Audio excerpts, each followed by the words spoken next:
bienvenue à bord de notre train intercité à destination de Clermont-Ferrand.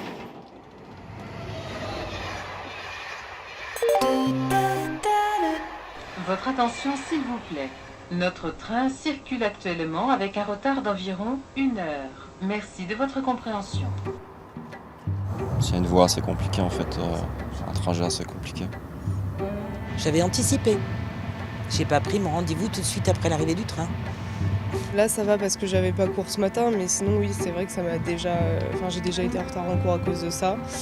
C'est une ligne dont je me passerais si je le pouvais.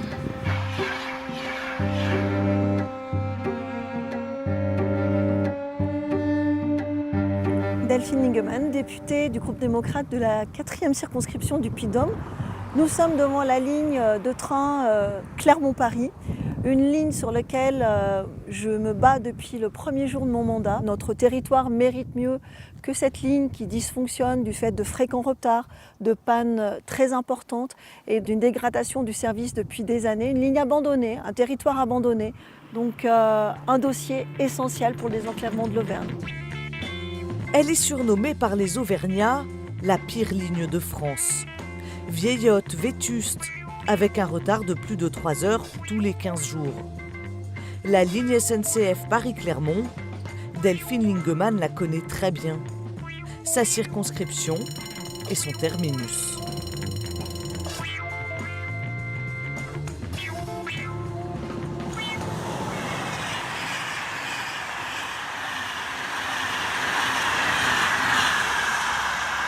Alors voilà le train intercité de 16h01 de Paris qui vient de passer. Et vous avez remarqué quand même que c'était un matériel roulant vieux. C'est la génération Corail, Théose. Les infrastructures sont également vieillissantes. L'État et les politiques ont abandonné cette ligne pendant 30 ans. Des wagons et 400 km de voies ferrées reliant la capitale au Massif central qui n'ont jamais été rénovées. Pour ces 1,9 million de passagers, ce sont des pannes à répétition et des temps de trajet qui s'allongent. Il y a 6 ans, l'État s'est engagé à rénover la ligne. 12 nouvelles rames ont été commandées. Mais à l'origine promise pour 2026, elles vont se faire attendre. Un dossier qui n'avance pas assez vite au goût de la députée. Et comme tous les passagers, au moment de monter dans le train, c'est toujours la même crainte. Alors, des appréhensions quand on monte dans ce train? Écoutez, c'est pas le dernier train de la journée, donc on croise les doigts. Et puis, alors j'ai pas regardé quelle était la locomotive de tête. On va espérer qu'elle a bien été révisée avant le départ.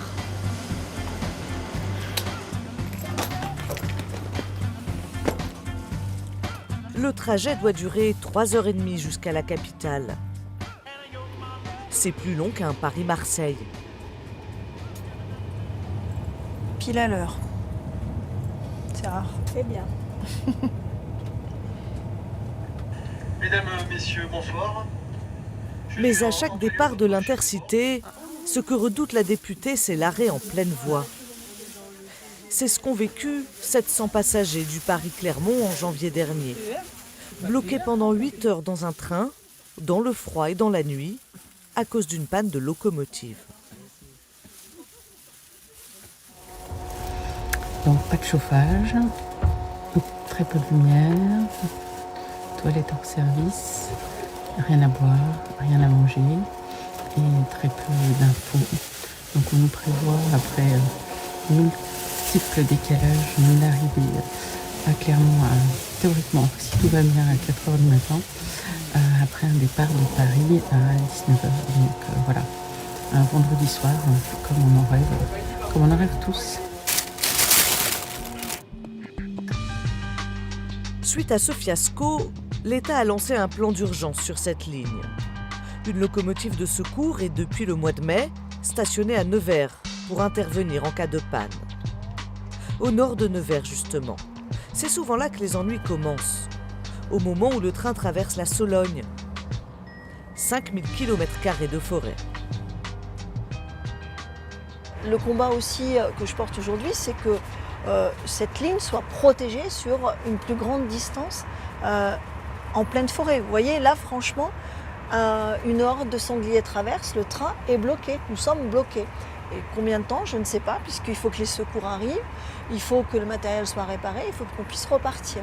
Donc il faut absolument protéger, comme c'est le cas sur les TGV. Tous les TGV, toutes les lignes TGV sont protégées, il n'y a pas ces accidents. Alors certes, il y a ce plan d'urgence qui prévoit qu'une partie des zones sensibles soit engrillagée, mais c'est une infime partie du linéaire, parce que ça ne sert à rien d'investir des 350 millions d'euros sur un nouvel équipement, nouveau matériel roulant, pour qu'il soit bousillé du jour au lendemain. Cette fois-ci, c'est un aller-retour sans encombre pour la députée. 2 jours par semaine, elle revient en Auvergne pour enseigner à l'école polytechnique. Et sur le campus, c'est l'occasion d'aborder les problèmes de la ligne avec les étudiants.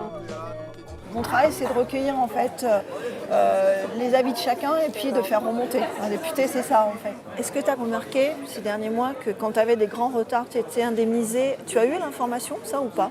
À partir de 3 heures, oui, intégralement, je crois, et voire à 200%, par exemple pour vous, aussi, quand vous avez eu le... Voilà, c'est ça. Donc ça, c'est bien quand même. Oui. Donc c'est important que l'information mais je ne sais pas si tout le monde l'a, parce que dans le train, quand il y a un retard, personne ne nous dit de faire la démarche. Donc les personnes qui ne le savent pas, je ne sais pas si ils vont le faire. C'est une information importante à faire remonter à la SNCF. Des montants de remboursements exceptionnels, spécifiques à la ligne Clermont-Paris, obtenus notamment grâce à la pression des élus. C'était important de mettre en place ce plan d'urgence pour pallier finalement la situation avant l'arrivée des nouvelles rames oxygène fin 2026 et de nouvelles locomotives. Et puis la fin des travaux de régénération. Et c'est vrai que les étudiants, sauf si vous avez une voiture et que vous faites du covoiturage, vous n'avez pas d'autre alternative que le train. Les gens sont désabusés un peu par rapport à ça. Vous l'êtes ?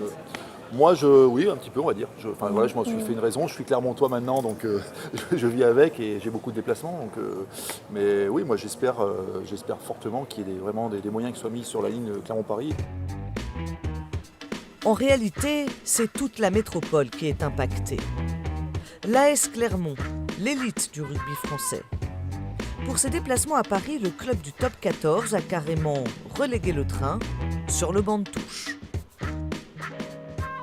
Vous avez fait une belle entame ce samedi là. Ça n'a pas été mal effectivement, mais il y a encore des choses à travailler. Mais bon. C'est un bon début en tout cas. Autre sujet de travail, la ligne Clermont-Paris. Aïe. Voilà, donc c'est vrai que c'est une ligne qui est un peu sinistrée pour l'instant. Vous en pensez quoi? On en pense malheureusement un peu comme vous, c'est-à-dire que sur l'attractivité du territoire, c'est toujours problématique de ne pas pouvoir offrir des mobilités fluides et de qualité. Ouais, c'est un véritable problème parce que en tant que club sportif professionnel, on nous demande aussi de réduire nos émissions de gaz à effet de serre. Et donc dans ce cadre-là, dans ce cadre RSE, on essaye aussi de trouver des alternatives au bus, ce genre de choses. Aujourd'hui, étant responsable de tout ça et de la logistique du département professionnel, je ne me tourne pas vers le train parce que je n'ai pas de garantie qui me permette de valider un voyage en train de Clermont jusqu'à Paris. On ne peut pas se permettre d'avoir 8 heures de retard sur une compétition gérée par une ligue professionnelle de rugby. On a des obligations d'arriver la veille, d'arriver dans de bonnes conditions, on a des repas à heure fixe, il y a des choses qui sont traitées derrière, il y a des soins, il y a la vidéo, il y a des choses qui sont prévues. Et donc on ne peut pas se permettre de perdre 2, 3, 5, 8 et plusieurs heures dans les transports. Donc, ça vous est déjà arrivé ? Ça nous est déjà arrivé, oui. Ça devient un peu un sujet de sourire, mais voilà, les conditions de qualité de transport, le Wi-Fi, la qualité des sièges, la qualité des wagons, la qualité du service. Bon, on y est malheureusement habitué, mais on aimerait bien se déshabituer. Ouais. C'est cocasse d'avoir la SNCF sponsor. Oui, ils sont sur la banderole les intercités par contre, hein, c'est pas le TGV bien sûr. La promesse d'une ligne à grande vitesse, les Clermontois en ont fait leur deuil. L'urgence pour eux, c'est l'arrivée des fameuses rames intercités, nouvelle génération.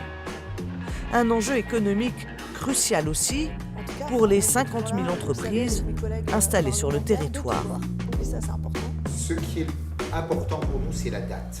Exactement. En définitive, cette date-là, c'est même si on n'a qu'une rame qui commence à être livrée, on sait qu'on est sur le fil conducteur. Alors, moi, l'info qu'on a eue, c'est été 2026, arrivée des premières rames, et fin 2026, mise en... 27, mise en service de toutes les rames. Oui, voilà. On a perdu 18 mois. Quand on veut faire venir des talents, les gens se disent comment moi je vais pouvoir circuler. Eh bien, c'est un véritable frein qui gêne le développement économique d'une métropole qui est en train d'exploser au niveau économique et qui a besoin de cet axe-là. Vous savez ce qui est le plus terrible? Et ça, c'est abominable, parce qu'on l'apprend à l'école. On apprend à des enfants que nous sommes dans la diagonale du vide. Et ils imprègnent ça dans leur tête. Nous nous battons pour faire en sorte que nous sortions de cette logique-là. Et on a besoin de cette ouverture de mobilité qui est absolument nécessaire pour aller plus loin. On doit être désenclavé, encore une fois, ce n'est pas un caprice, on doit être désenclavé tout simplement parce qu'on représente les métropoles dans lesquelles les Français veulent vivre depuis le Covid. Donc ce n'est pas la peine d'aller mettre des équipements dans des villes dont les gens veulent partir, il faut mettre les équipements dans les villes où les gens veulent venir vivre. Là, il va falloir qu'on suive surtout le prochain budget. C'est surtout ça, moi, qui m'inquiète. Le prochain budget, il va pas falloir qu'il y ait de réduction dans l'étalement des travaux. Bon. Merci en tous les cas. Hein. Merci beaucoup de votre accueil. Et puis, je te fais passer le courrier. Hein, voilà. L'État et la SNCF se sont engagés sur 1,2 milliard d'euros. La députée craint que ce financement soit remis en cause et que la ligne Clermont-Paris se retrouve sous la pile de dossiers du nouveau ministre des Transports. Alors elle a pris les devants et rédigé une lettre pour maintenir la pression. Monsieur le ministre, nous comptons sur votre soutien. Nous attirons votre vigilance sur plusieurs points. Le respect de la trajectoire budgétaire malgré les contraintes budgétaires qui pèsent sur le prochain projet de loi de finances, le respect du planning des travaux, le respect des nouveaux délais de livraison du matériel roulant sur la ligne Clermont-Paris. Un courrier co-signé par la plupart des parlementaires de la région Auvergne-Rhône-Alpes. C'est important d'y aller groupé pour avoir une vraie force de frappe. Et donc cette démarche collective, j'ai souhaité l'initier dès la nomination du Premier ministre, dès la nomination du ministre délégué chargé des Transports. C'est les budgets que nous votons à l'Assemblée nationale et c'est le rôle du parlementaire, des parlementaires que nous sommes, d'aller défendre finalement ces engagements financiers jusqu'au bout.